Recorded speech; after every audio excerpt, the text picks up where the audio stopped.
अपनी पाठशाला का नाम क्या है? ओंकार द्विज संस्कृत विद्यालय।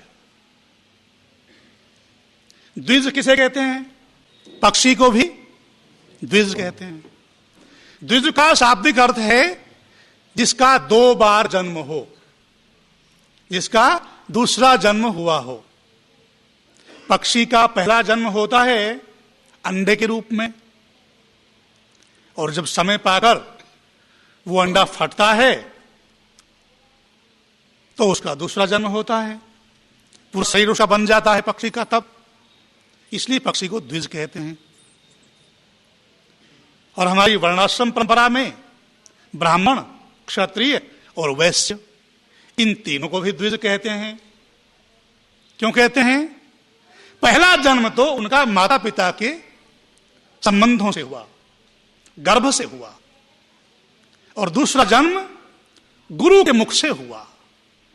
तम मुखतो जनयते, गुरु उसको मुख से जन्म देता है, मुख से पैदा करता है, तब वो द्विज बनते हैं, क्योंकि उनका भी दूसरा जन्म हो गया है। केवल ब्राह्मण नहीं, क्षत्रिय भी और वैश्य भी, तीनों द्विज हैं। शुद्ध द्विज क्यों नहीं है? वो पढ़ नहीं पाया, उसको अवसर नहीं मिला, उसकी बुद्धि सम्यक नहीं थी, उसकी बुद्धि विकसित नहीं हो पा रही थी, इसलिए वो विद्या का अध्ययन नहीं कर पाया, इसलिए उसका नाम द्विज नहीं हो सका। विद्या के द्वारा जो जन्म ग्रहण करते हैं, जो विद्या का अध्ययन करते हैं, ब्रह्म का ज्ञान प्राप्त करते हैं, ब्रह्म माने वेद, ब्रह्म माने ज्ञान, ब्रह्म में आचरण करते हैं, विचरण करते हैं, उनका नाम द्विज है। तो आप सब क्या हैं? द्विज हैं। मनुष्य जन्म हमारे ऋषियों ने बहुत दुर्लभ कहा है। ये जो वेद का ज्ञान है ये केवल मनुष्यों के लिए है। जितने भी ज्ञान है, चाहे वेद का ज्ञान हो चाहे अन्य ज्ञान हो, वो सब मनुष्यों के लिए है। क्यों है? क्योंकि हमारे पास बुद्धि है। केवल मनुष्य ही ऐसा प्राणी है संसार में जिसके पास मनन शक्ति है, और मनन शक्ति होने के कारण से ही मनुष्य को मनुष्य कहा जाता है। मननात् मनुष्यः मत्वा कर्माणि सिद्ध्यति, जो मननशील होकर के अपने कार्यों को करता है, इसलिए उसे मनुष्य कहते हैं। हमारे पास चिंतन करने के लिए मनन शक्ति है, और उस मनन शक्ति को व्यक्त करने के लिए वाणी की शक्ति है। वाणी की शक्ति भी मनुष्य के अतिरिक्त संसार में किसी भी प्राणी के पास नहीं है।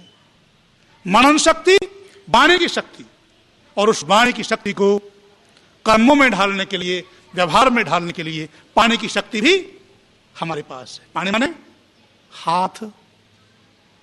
किसी पशु पक्षी के पास हाथ तो नहीं है ना। मनन की शक्ति, वाणी की शक्ति और पानी की शक्ति, इन तीनों की शक्ति होने के कारण से मनुष्य को ब्रह्मांड का सबसे सर्वश्रेष्ठ प्राणी कहा गया। इसे ही कहते हैं मन, वचन और कर्म। यन मनसा ध्यायति तद वाचा वदति। मनुष्य जैसा मन में विचार करता है वैसा ही वाणी से बोलता है, और जैसा वाणी से बोलता है वैसा ही कर्मों से करता है। और यद कर्मणा करोति तदभि संपद्यते, और जैसे कर्म करते हैं वैसा ही व्यवहार चल पड़ता है। और ये विशेषता केवल मनुष्य के पास है। इसलिए बाबा तुलसी कहते हैं, बड़े भाग्य से मानुष तन पावा, सुर दुर्लभ सब ग्रंथन गावा। ऐसी इस मनुष्य योनि में जन्म लेकर आपको और हमें द्विज बनने का सौभाग्य प्राप्त हुआ है।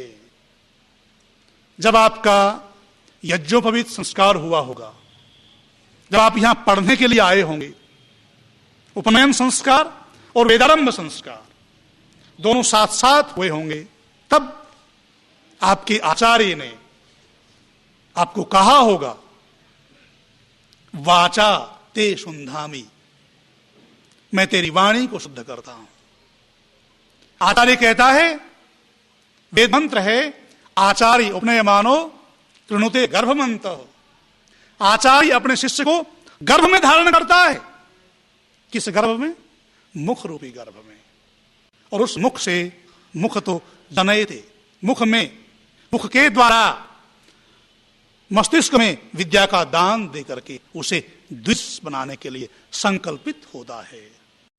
हरियाणा के भिवानी में एक साधारण ग्रामीण परिवार में जन्मे वैदिक पर्यावरणविद, वेद एवं भारतीय संस्कृति के प्रखर चिंतक एवं ओजस्वी वक्ता आचार्य डॉक्टर संजय देव ने 1980 में मीनाक्षीपुरम धर्मांतरण कांड से विशेष उद्वेलित होकर आजीवन भारत माता की सेवा तथा सनातन वैदिक धर्म का कार्य करने का संकल्प लिया और इसी भावना से वैदिक संस्कृति, इतिहास एवं संस्कृत का विशेष अध्ययन किया।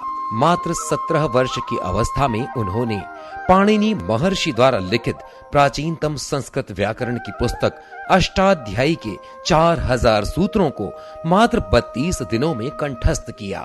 मूल यजुर्वेद, गीता तथा चाणक्य नीति दर्पण को संपूर्ण रूप से एवं वेद, मनुस्मृति, रामायण, महाभारत आदि ग्रंथों के हजारों मंत्रों एवं श्लोकों को भी कंठस्थ किया। दक्षिणी हरियाणा में भारी अकाल पड़ने पर अगस्त 1986 में मात्र 20 वर्ष की अवस्था में भिवानी जिले में सफल वृष्टि यज्ञ करवाए, जिनके परिणाम स्वरूप भारी वर्षा हुई तथा भरपूर फसल भी हुई। इसके पश्चात ही वैदिक पर्यावरण विषय की ओर इनकी रुचि हुई तथा आगे चलकर वर्ष 2001 में देवी अहिल्या विश्वविद्यालय इंदौर ने आपको वैदिक पर्यावरण विषय पर डॉक्टरेट प्रदान की।